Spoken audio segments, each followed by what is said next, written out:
Mwiriwe neza nanone nshuti banywanyi b'ibiganiro byacu aho muherereye hose mu bice bigiye bitandukanye twongeye kubasuhuza ndetse no kubaha ikaze nga kuri Burundi News TV mbonesha kure mwe rudende bandanya kubashikiriza amakuru akomeye cyane amakuru yihuta akomera agaruka ku bigezweho biravugwa mu mutekano politike diplomasi ndetse n'ibindi bigiye bitandukanye turasatira umugoroba aho kuri uyu wa kabiri kwigenekerezo y'umunani kwezi no kw'icumi umwaka wa 2024 turabaha ikaze mw'idonido ry'amakuru agezwe muri uno mwanya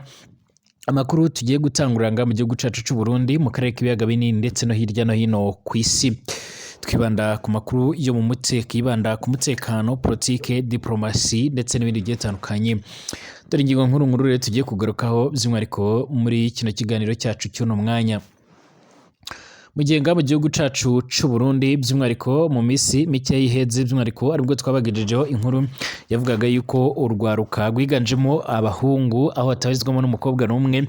by'umwihariko rwari gumaze kwiyandikisha mu gihugu hose kugira ngo rubashe kwinjizwa mu gisoda aho by'umwihariko igihugu cy'u Burundi gikomeje kugenda kirashaka abasoda benshi nk'uko byaje kugenda biratangazwa n'umuvugizi w'icyo gisoda by'umwihariko amakuru akomeza kugenda radusumira nuko rero urwo rubyiruko rushika ku 10,000 rwatanguye kugenda ruragabagabanwa mu bigo bimwe na bimwe bigiye bitandukanye bitangirwamo imyitozo cyangwa imyimenyerezo kugira ngo bahabwe imyitozo ubundi babashe kuba borongikwa cyangwa se babashe kuba botumwa aho bagomba gutumwa nk'uko biriko biratangazwa.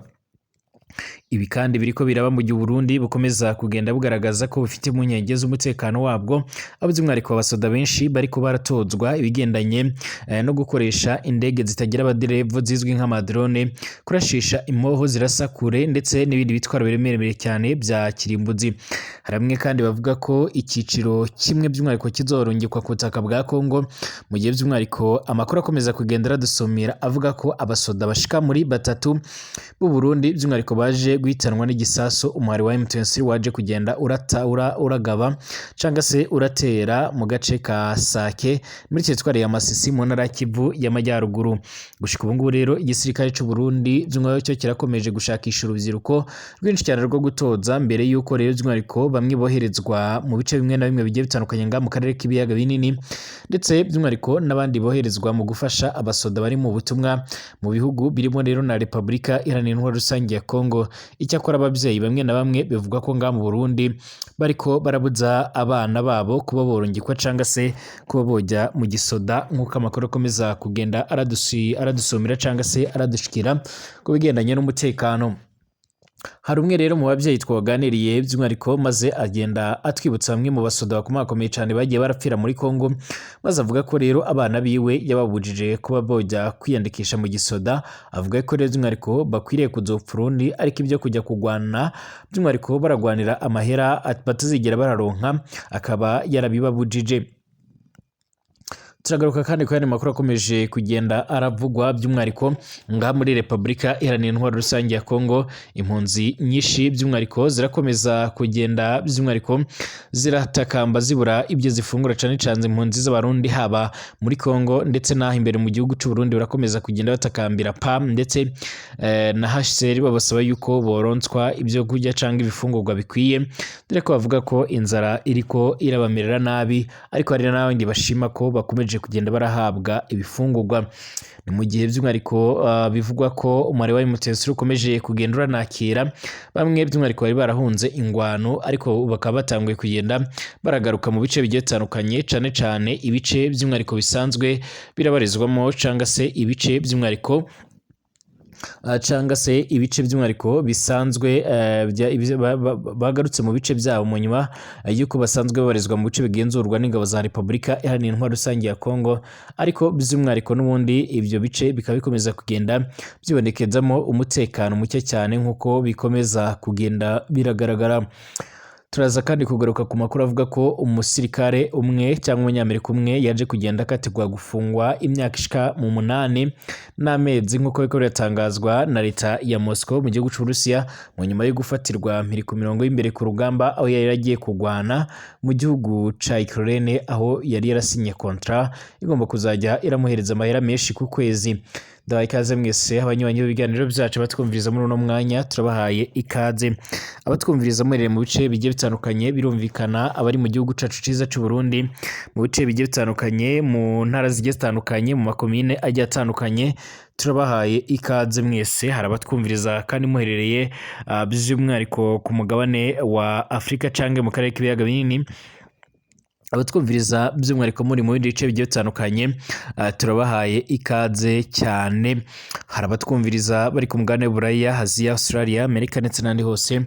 mwese turabahaye ikaze tubifuriza kumererwa neza cyane niba ari ubwa mbere usenga rero tubona kwanditse sabone kugira ngo uce waronka amakuru n'ibiganiro byacu ubane natwe 5 kuri 5 amakuru n'ibiganiro byacu ndetse unabisangize ku nshuti zawe.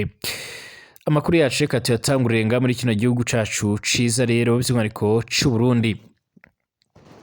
Amakuru akomeza kugenda aradushikira aradusomera mu mwanya mu nyuma yo ku Burundi bukomeje kugenda bwikanga ibitero bikomakomeye cyane byari ditabara aho by'umwihariko banakeka yuko inzego z'umutekano z'ibihugu by'ababanyi zaziko zirashaka kwinjira mu gihugu c'u Burundi cyangwa se zaza zaranahageze nk'uko biriko biratangazwa. Amakuru akomeza kugenda aradushikira cyangwa se akomeza kugenda aradusomera aragaragaza ndetse akanerekana by'umwihariko ku Burundi bukomeje ndetse bonakataje ibikorwa bigiye bitandukanye bigendanye no kwakira abasoda bashasha nk'uko amakuru akomeza kugenda aradusomera. Amakuru yihuta adafise ivumbi rero akomeza kugenda aradushikira cyangwa se aradusomera arerekana neza yuko inzego z'umutekano z'u Burundi zikataje mu kwakira abasoda bashasha ndetse no gukora iyo bwabaga mu rwego rwo kugira ngo bongere umubare munini w'abasoda nk'uko amakuru akomeza kugenda aradusomera. Nkuko rero by'umwihariko herutse gutangazwa ugwaruka rushika ku bihumbi 10 rero nibwo rero maze kugenda ruriyandikisha kugira ngo urashe kuba gwo kwinjira mu gisoda c'u Burundi ariko by'umwihariko gushika ubu ngo amakuru akomeza kugenda aradushikira cyangwa se ko amakuru akomeza kugenda aradusumira aragaragaza neza ko inzego z'umutekano zotanguye kugenda by'umwihariko ari bamwe zirungika mu makampi agiye atandukanye kugira ngo babashe kuba bohabwa imyitozo cyangwa imyemenyerezo. Ni imyemenyerezo bivuga ko rero itandukanye n'iyindi yose ahari imyemenyerezo y'igihe gitoya ariko kandi iyi myemenyerezo ikaba by'umwihariko gushika ubungubu cyangwa se kugeza amagingo aya ngaya akaba ari imyemenyerezo itarimo by'umwihariko itameze nk'isanzwe aho hazanywe abandi basoda bashasha bariko barayitanga ndetse bakaba bariko baratanga imyemenyerezo igendanye no kwirwanaho ndetse no kurwanya umwanzi mu gukoresha impoho zigiye zitandukanye nk'uko amakuru akomeza kugenda aradushikira cyangwa se aradusomera. Hari bamwe kandi bagenda baranagaragaza ndetse baranerekana neza ko iyi myimenyerezo irimo by'umwihariko iragwamo benshi cyane kubera yuko ikomakomeye cyane. Umwe mu basoda b'abarundi by'umwihariko yabashije ko yovugana n'umunyesha makuru yacu yaje kugenda aramusobanurira ko igisoda c'u Burundi gishaka kwinjiza abantu benshi ndetse by'umwihariko aho kivuga ko kidakeneye abakobwa ndetse gushika ubu ngo amakuru yihuta ariko aradusumira akaba ariko aragaragaza ndetse arerekana neza ko by'umwihariko impamvu ari uko bafite ubwa bw'uko Reditabara ishobora ko yogabwaho yabagabe igitero. Ni mu nyuma y'iko rero mu minsi yeze aribwo Reditabara yavuze ko yagabweho igitero n'abasada b'u Burundi bafatanyije na FDLR ndetse ikavuga yuko nayo igomba kuzigwanaho ndetse no kwihorera. Niyo mpamvu Burundi bukomeza kugenda burakora iyo bwabaga kugira ngo bubashe kuba bwokaragaza ndetse bwanerekana yuko bwiteguye nabwo kuzahangana cyangwa se kwigwanaho mu gihe Reditabara yakomeje kugenda iragaba ibitero bikomakomeye cyane. Sinabura kukubwira ko rero umwe mu basoda b'abarundi twavuganye cyavuganye n'umumenyesha makuru wacu yaje kugenda aramugaragariza yuko by'umwihariko Burundi bukomeje kugenda by'umwihariko burikanga ibitero bikomakomeye cyane biturutse impande n'impande akana niyo mpamvu akomeje kugenda arashakwa abasoda benshi ndetse biganjemo abahungu ndetse bakaba bavuze ko bitewe n'uburyo imyimenyerezo ikomakomeye cyane bariko barashaka ibitigiri byinshi cyane ariko by'umwihariko akaba ari ibitigiri bigomba kuzatuma cyangwa se bigomba kuzasiga by'umwihariko abatari bakeya biyemeje cyangwa se abatari bakeya bafashe ingingo yo gukora iyo bwabaga mu rwego rwo kugira ngo babashe kuba by'umwihariko bogera cyangwa se babashe kuba by'umwihariko babona umubare ukwiye. Amakuru aravuga yuko nga mu gihugu cacu ciza c'u Burundi rero batariko barashaka abafise ubumenyi cyangwa se abafise ibindi bigiye bitandukanye ahubwo bashaka umubare ukwiye. n'igisoda cy'u Burundi kirimo kirakora amavugurura akomakomeye cyane aho by'umwihariko gikomeje gushaka urubyiruko rwinshi rwo gutoza mbere y'uko rero rwoherezwa mu bice bimwe na bimwe by'umwihariko ndetse no mu bihugu bimwe na bimwe byo kugarura amahoro n'ituze harimo no kwerekeza ku butaka bwa Repubulika Iharanira Intwaro Rusange ya Kongo. Abaganiriye n'umumenyeshamakuru wacu by'umwihariko baravuga ni bamwe mu ntwanzagabo z'u Burundi baratangaje ko urubyiruko rurenga ibihumbi by'umwihariko 50 rurenga ibihumbi 5 by'umwihariko rwagiye gukorera ibizamini mu kigo cya ESU Burundi hari by'umwihariko kuri wa kabiri kwigenekerezo ry'umunani ukwezi kw'icumi mwaka 2024. Iki kigo ca gisirikare kandi kiri mu ntara ya Rumonge naho rero by'umwihariko ku kigo cya gisirikare kandi kiri mu ntara ya Rumonge nacyo by'umwihariko biravuga ko hariko abantu urubyiruko ruharugwa mu bishika ku bihumbi 3 gusa ngo ntabwo byagenze rero nkuko byari byarateganyijwe kuko rero by'umwihariko mu bizamini bibiri bagombaga kongera gukora by'umwihariko hokozwe ikizamini kimwe gusa akaba ari imyitozo igiye itandukanye yo kugorora umubiri ngo akaba ariyo baje kugenda barakora ariko igendanye no gukora ikizamini cyanditse bakaba batigeze barayikora. Umwe rero mu basirikare bavuganye by'umwihariko n'umumenyeshamakuru wacu yaratangaje ko kudakoresha ikizamini cyanditse rero byatewe nuko igisoda cy'u Burundi kiriko kirashaka abakandida benshi cyangwa se abakinjiramo benshi abakinjiramo nyine bityo kikaba cyabonye yuko iki kizamini cyotuma haboneka bakeya cyane bigendanye n'abakenewe. Uyu koloneli yaragize ati gisoda kirashaka kwinjiza imbonerakure nyinshi cyane zisanzwe ziri kwifatanya nacyo rero mu bikorwa bya gisoda haba muri Kongo ndetse no mu bice bigiye bitandukanye imbere mu gihugu mu bikorwa bya gisoda nyine ariko abenshi muri bo rero ntabwo batsinda ikizamini cyanditse bityo abofisiye rero barafashe icyemezo cyo kubakoresha ibizamini by'imyitozo ngororamubiri gusa. Igisoda cy'u Burundi by'umwihariko cyarohereje abasirikare mu bihugu bishika muri 3 ari byo Somalia, Repubulika ya Centrafrica ndetse no muri Repubulika Iharanira Intwaro Rusange ya Kongo aho bivugwa ko by'umwihariko cyatakarije abasoda benshi cyane mu rugamba kinjiyemo rero rwo guhangana n'umwari witwaje ibigwanisho wa M23. Hari gahunda rero yo kwinjiza mu gisoda by'umwihariko urubyiruko rushika ku bihumbi 10 urwinshi rukaba ruzava mu rugize ihuriro rishamikiye mu ishyaka CNDD-FDD ruzwi nk'imbonera kure. Hari bamwe rero mu babyeyi baganiriye n'umumenyeshamakuru wacu maze bagaragaza banerekana neza yuko by'umwihariko badashobora gukundira abana babo ko borungikwa mu gisoda cy'u Burundi mu gihe hari amakuru ndetse by'umwihariko banafise amakuru yihuta akomeye cyane akomeza kugenda aragaragaza ndetse anerekana neza yuko hari abasoda benshi bagiye barapfa ndetse n'intwazangabo bari bafise imyemenyerezo ikomeye cyane bakaba bagaragaza ndetse baranerekana neza yuko by'umwihariko ari impungenge ku basoda b'u Burundi. Dukubitiye mu minsi mike yaheze mu mwaka wa 2023 hari intwazangabo zibiri z'u Burundi zari zifise ipeti rya majoro zaje kugwa mu ngwano na M23 muri Kongo aho abasoda b'u Burundi rero bavuga ko bagurishijwe ubugira kabiri. Harimo icyo gihe uwitwaga Major Onesphore Ndayiragije batazira bigwahe yararongoye imwe rero muri kampani igize patro batayo ca patron y'umunani ya Tafoke yari mu ngabo rero z'u Burundi zarungitswe by'umwihariko mu guhangana n'umuhari wa M23 muri Nord Kivu. By'umwihariko abagenzi biwe rero bavuga ko u Burundi buhejeje kura umusirikare w'intwari cyane icyo gihe yari yuzuye ubwitonzi bwinshi cyane yari mu ntwazangabo nkeya z'abaparakomando u Burundi by'umwihariko bwari busigaranye. Hakaba hari n'ubundi witwa Onesphore Ndayiragije nyine akaba yaravutse mu mwaka wa 1978 ku mutumba wa Butare muri komine Bukemba ni mu ntara ya Rutana ni intwazangabo y'u Burundi kuva mu mwaka wa 2002 arafise by'umwihariko ibikorwa bigiye bitandukanye yagiye akora. Hari n'abandi basoda bagiye batandukanye baragiye bagwa muri ibi bikorwa by'umwihariko ariko gushika ubu ngubu ababyeyi bamwe bagiye bagaruka kuri bamwe basoda bakomakomeye cyane bagiye baragwa muri Kongo bagaragaza ko batakwemera ndetse badashobora kwishimira ndetse no kwemerera abana babo ko borongikwa muri ibyo bikorwa nk'uko biriko biratangazwa. Amakuru kandi yihuta akomeza kugenda aradushikira cyangwa se akomeza kugenda aradusumira nuko Uburundi ngo bugomba kuzokora ibishoboka byose kugira ngo bashe kuba bworonka by'umwihariko abasoda benshi bagomba kwinjira mu gisoda nk'uko biko biratangazwa mu gihe bivuga ko bifuza ko no kuzashyiraho gahunda yuko umuntu azajya asoza amashuri yisumbuye azajya by'umwihariko ahita arungikwa mu gisoda nk'uko bikomeza kugenda biragaragara nk'uko amakuru akomeza kugenda aradusumira. Gusa ubu ngubu rero by'umwihariko harakibazwa impamvu y'ibi bintu byose abasoda benshi bakomeza kugenda by'umwihariko aho urwaruka rwinshi bakomeza kugenda rurungikwa mu gisoda, ariko kandi abandi bakavuga ko by'umwihariko Uburundi bwaba bufise icyo buriko burategura nk'uko bikomeza kugenda bugaragara.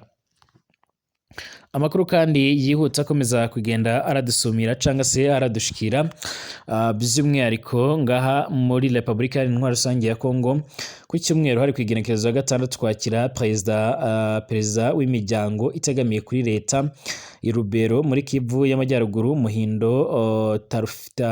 Tafteni yaratangaje ko abavanywe mu byabo benshi bari barahunze imijyi imwe n'imwe yo mu majyepfo ya teritwari ya Rubero mu nyuma yo gutera imbere kwa M23 ndetse no gufata ibice byinshi cyane. Ubu bamwe batanguye kugenda bagaruka nkuko rero uyu abitangaza ngo imibereho mibi cyane y'ahantu bacumbikiwe yaratumye aba bantu bavanywe mu byabo rero basubira mu midugudu yabo ikirimo by'umwihariko abo yita umwanzi nk'uko tubikesha Radio Okapi isanzwe yegamiye kuri leta ya Kongo. Ati gutaha byatangiye by'umwihariko muri Kanama kubera imibereho y'abaturage bavanywe mu byabo by'umwihariko igoye cyane nk'uko biriko biratangazwa. Bamwe rero ngo bahisemo gusubira iwabo kugira ngo bakurikirane hafi ibiba rero by'umwihariko abaturuka mu bice rero by'umwihariko bikigenzurwa na FARDC nka Ali Bongo ndetse n'ibindi bice bigiye bitandukanye, bakaba bakomeza kugenda bagaragaza ko babangamiwe n'ibice baherereyemo aho ko bariko barafatwa ku ngufu abandi bakanyuruzwa abandi bakicwa. Yaravuze kandi ko abavanywe mu byabo bagenda by'umwihariko bataha mu turere tugenzurwa na M23 nka Kirumba, Kayina ndetse na za Kanyabayonga ndetse no mu bindi bice bigiye bitandukanye za Mushaki ndetse no muri teritwari ya Karehe. Yarerekanye ko abandi bantu baturuka mu bindi bice birimo nka za Butembo ndetse n'ahandi nabo by'umwihariko bakomeje kugenda baragaruka mu ngo zabo nk'uko amakuru akomeza kugenda aradushikira cyangwa se aradusumira. Amakuru kandi yihuta akomeza kugenda by'umwihariko aradushikira cyangwa se aradusumira, ariko aragaragaza ndetse akanerekana neza yuko by'umwihariko ibintu biriko biragaragara nga muri Kongo n'ubundi bishobora kuzosiga umubare wa M23 utsinze mu nyuma yuko by'umwihariko abanyagihugu babonye atayandi mahitamo bakora maze bafata ingingo ndetse by'umwihariko biyemeza gutahuka nk'uko amakuru akomeza kugenda aradushikira canke nk'uko amakuru akomeza kugenda aradusumira. Gushika ubu ngubu rero abatari bakeya bakaba bakomeza kugenda baragaragaza ndetse baranerekana neza yuko by'umwihariko ari akamaramaza by'umwihariko kubona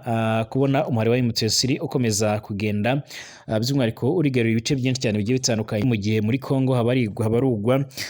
ibihumbi n'ibihumbi by'abasoda biyemeje by'umwihariko guhangana ndetse by'umwihariko no gukora ibishoboka byose kugira ngo babashe kurabira hamwe uburyo by'umwihariko bohangana ndetse n'uburyo by'umwihariko bashyira iherezo kubigendanye by'umwihariko kubigendanye n'umutekano mukeya ukomeje kugenda uragaragara. Nkuko kandi amakuru akomeza kugenda aradusumira cyangwa se aradushikira muri uno mwanya, ababuriye ababo mu mpanuka y'ubwato muri Kivu bari gushyira by'umwihariko leta ya RDC y'igitutu gikomakomeye cyane. Imisi 5 iraheze mu kiyaga cya Kivu rero ku ruhande rwa Repubulika Iharanira Rusange ya Kongo habereye impanuka y'ubwato bwarohamye habura iminota mikeya cyane ngo bugere rero mu mujyi wa Goma. Guverinoma ya RDC yarasobanuye ko rezwe kugeza ku itariki ya 5 Kwakira hari hamaze kuboneka imirambo ishika kuri 34 kandi ko inzego zijejwe ubutabazi zakuye muri iki kiyaga abantu bashika kuri 80 bari bakiri bazima. Mu gihe rero bivugwa ko hari benshi batari rero bagakuwe muri iki kiyaga, guverineri w'intara Kivu y'Amajyepfo ubwo bwato bwaturukagamo yarasobanuye ko ababuriye babo muri kiriya kiyaga basabwa rero gutegereza imisi 5 kuko rero aribwo gishobora by'umwihariko kohereza umurambo ku nkombe nk'uko biriko biratangazwa kuva ku munsi ubu bwato rero bwarohamiyeho kugeza ubu ngubu ababuriye ababo muri impanuka baracyajya ku nkombe z'ikiyaga hafi y'ahakorera by'umwihariko itsinda ry'abatabazi kugira ngo bamenye niba rero hari abandi bariko baraboneka. Aba banyekongo ariko kandi baragaragaza ko leta ya RDC iri gushyira imbaraga nkeya cyane mu bikorwa byo gushakisha baburiye ababo muri iyi sanganya, bagasaba ko rero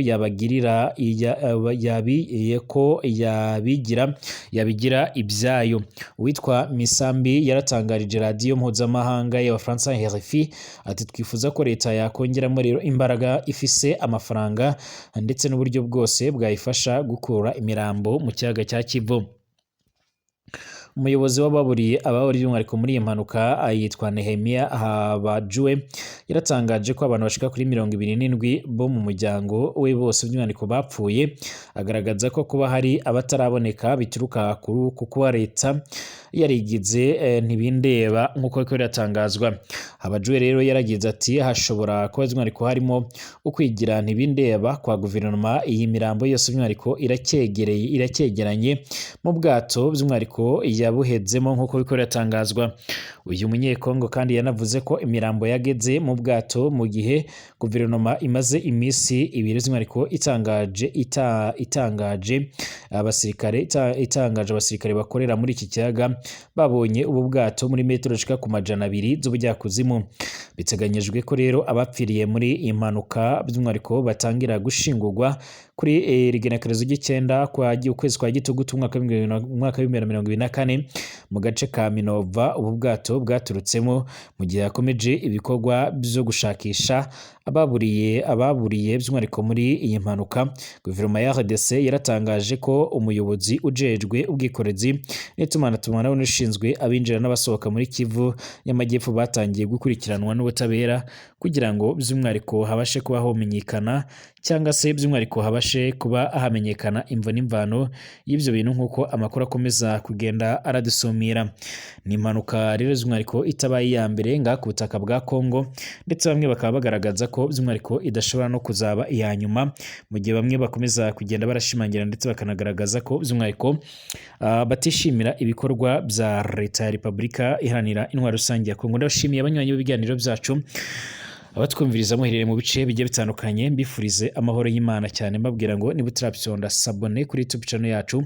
pyonda kugira ngo ubashe kugenda urabana natwe 5 kuri 5. Reka nkubwire yuko rero gushika ubu ngubu rero by'umwihariko ntabura kukubwira ko Moscow cyangwa se by'umwihariko leta yo muri leta y'Uburusiya yashimangiye ko yakatiye umunyamerika igihano cy'imyaka 8 y'igifungo mu nyuma yo kumufatira ku mirongo y'imbere ku rugamba, aho by'umwihariko yatangiye kugwana akora nk'umucacuro ku ruhande rwa Ukraine, akaba yaramaze igihe ndetse akaba yarafise na kontara aho yahembwaga by'umwihariko amadolari 1000 ku kwezi. Nk'uko bikomeza kugenda biragaragara, bivugwa ko yaramaze igihe atuye mu gihugu ca Ukraine kuva mu mwaka wa 2014. Ndashimiye mwese abanywanyi b'ibiganiro byacu batwumviriza muhereye mu bice bigiye bitandukanye, mbifurije amahoro y'Imana cyane, twongere gusura mu masaha ari imbere turabira hamwe ibindi bigezweho.